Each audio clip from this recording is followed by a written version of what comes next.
Al-Ittihad team has a familiar, fearsome look about it. What was undeniably the driving force by the imperious Karim Benzema, who was so potent last season, clearly loves working under Laurent Blanc as well, fellow Frenchman, but having Moussa Diaby and Steven Bergwijn either side of him for a new season. The Albanian international still only 22 years old as well, but there's a lot to be said. Really liked what I saw as well of Mario Mitai in the last campaign too, so he might be one to watch in the force behind the success of Al-Ittihad last season.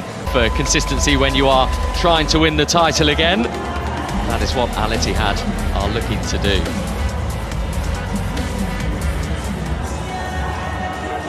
Let's take a closer look then, shall we, at the first of our two semi-finalists. Remember, this is the fourth edition now of the Saudi Super Cup in its revised format, with the 4 teams competing rather than the 2.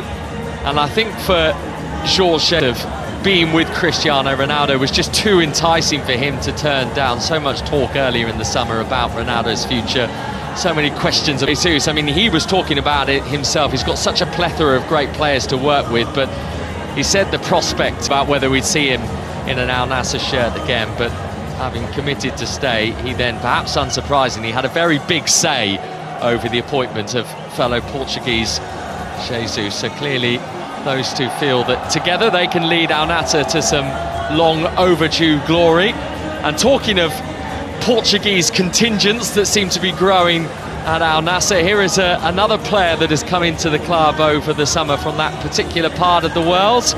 Joao Felix in from Chelsea. I think there were big names along with Kingsley Coman that Al-Nassr felt they needed to get in terms of catapulting themselves forward this season. Joao Felix, who has had his time recently with Chelsea that was own as well, so maybe this opportunity to be at a new home with a rather unsuccessful spell, a permanent campaign, having joined them on loan a couple of years ago and spent part of 2025 out with AC Milan on a fresh start, will help him to progress.